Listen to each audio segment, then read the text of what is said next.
I know her, by the way. Not like a random person interviewing. She runs my favorite fan site, and we've talked quite a bit via email and everything else, sort of collaborated.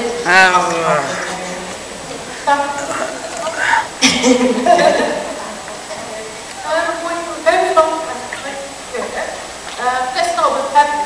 He's very successful in the late 80s. People talk about this 10 years later, and it's now being made as a TV show. How do you feel about that? Is it being remade as a TV show? Is it? Yeah. Well, that's a bit shocking. I didn't actually know that. I know that they're doing a musical, which a friend of mine is actually directing. He directed Race to Rich, Andy Fickman. I don't really know how I feel about a TV show. I think that, in my opinion, there are certain movies out there, like Heather's, that I'm incredibly proud of, that is, you don't mess with a good thing, you know? I think that it was perfect the first time. I don't know how we can come up with new dialogue that's sort of interesting like we did, that's fresh and up to date. I think that it was revolutionary for that day and age. So I'm not really sure how I feel about that. I think it's going to fall flat. We just don't mess with a great thing. So how do you feel about girls just want to have a good movie? Well, that was right up there with Heather's. Wow. That was, I think, one of my first films, if you can call it that. It was fun to make. It was really weird. I'll share a little personal experience with you guys. There is a scene where, if any of you have actually seen it, which maybe you haven't. There's a bunch of people who are like, you did not see that movie. There's a scene where Jonathan Silverman says, like, I'm huge, or whatever he says, and my character jumps around in a circle and squeals, and even back then, I was even 14. I'm not a squealer. You can hear my voice. There's no way I can squeal.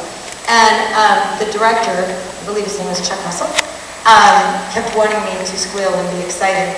And at 14, I was a little bit sarcastic, and so I was playing around in a take and jumped up and down thinking that he would assume it was as bad and retarded as I thought my performance was. And he printed it and moved on. And that's what he used in the movie. And to this day, I'm horrified. So that's my experience with Girls Just Wanna Have Fun. Another show that's been a huge part of your career is 90210, where you played Brenda.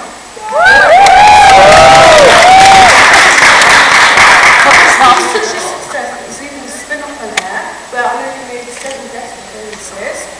And I would like to know what your favourite Brenda moment is. Oh, gosh. Wow, that's a hard one. Why didn't we discuss this first? Could have made it a little easier on me. Wow, I think Brenda had so many amazing moments. You know, the thing that I liked about her, even though Brenda got a bad reputation, as did I at some point, was that it was kind of true to life, right? Because don't we all go through sort of teenage angst or whatever, and we grow, so maybe we start out as a really nice person, and we kind of get confused about who we are, and we rebel against it, and then maybe you come back around, you find your core, your balance, your center as a human being, and you kind of just even out. And I liked that in Brenda, because she wasn't one-dimensional. She wasn't just the sweet sort of newcomer from Minnesota, and she wasn't just a straight-out bitch all the time. She was, you know, she had arcs, and she was three-dimensional. And for me as an actor, it was a joy to play. It was hurtful as a human being that people associated me so much with her and decided that I was going through the same stuff as she was. But in truth, there were moments where I was going through what she was going through. I mean, there's just too many moments. I mean, her drama with Dylan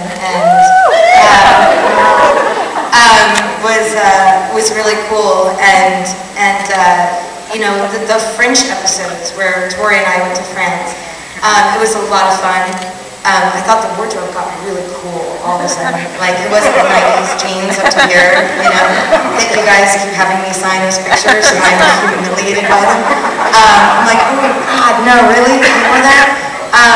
So yeah, it was there's just too many moments. She was just such a full character and was never one-dimensional. That's interesting. Did they do that on purpose? Did they decide I needed better lighting? Like, what's going on? Maybe I don't know. I don't know. Okay, so what was your favorite episode then? I mean, I think that I don't remember what it was called. I think it was like Romance something, and it was when Dylan and Brenda finally sort of broke through. You know, he was running down the street, and I was running after him, and then I turned around and I ran away from him, and he was running after me, and it was sort of all this drama, and he broke down and told me all about his dad, and it was that one defining moment between those two characters where you could see that, you know, they connected. And he trusted her, and he trusted her with his heart. And she completely and utterly fell in love in that moment, and you saw it. I know. That to me was probably one of my absolute favorite episodes. Okay, that's cool. Well, I know that you did a reunion with the original cast in 2003. Yes. Is there plans for like a get together with the family to see how they get on, like starting new careers, etc.? I don't know. I mean, I think that would be really cool. I think it's interesting when you work with people at such a young age, and then you get together way later. Doing the new 90210, the first season, you know, we were 18 years old when we were all in that show, and I actually turned 18 on the pilot, so I was 17 to start, and you all of a sudden have so much thrown at you that I don't think you actually bond with people the same way, and I'm a little bit of a loner anyway, and kind of shy and self-conscious, so like right now my heart is pounding with all of you. I'm like, oh God, they're all staring at me, and I'm going to crawl into a corner. I think mine's pounding yeah, it's frightening up here. But to work with Ginny again this time, we sort of looked at each other and went, wow, were we idiots back then? You know, it's like we weren't friends when we did 90210. And now I can appreciate her, and she's an amazing mom. She's a fantastic girl. We text each other, we call each other all the time. We saw each other at a party recently, and it was like, you know, thousands of people, and we sort of stayed glued to each other, just hang out with each other all the time. So I think it's great to do those reunions in a way, because you get to see each other so much later when you've grown up, and your head is on straight, and you know, and you've ventured out, and you've done other things, and you've had a family, or you've had, you know, personal catastrophes or personal triumphs, and it really changes who you are. Okay, that's interesting. Okay, you've also been hosting Scare Tactics, Right. which is a reality show. Unsuspecting victims into terrifying situations, which usually involves movie star themes and video camera. When you played Pranks on People, did anything happen that didn't go according to plan? Well, we had to call the paramedics for a guy, so that didn't quite go as planned. I don't know if you guys remember the episode. It was the guy takes his job as somebody who repossesses things, and they're repossessing this very large freezer. And when they open it up, there's a dead body in there. It was actually one of the first times that we disguised the dead body to look perfect. You know, he was so wrapped in like saran wrap.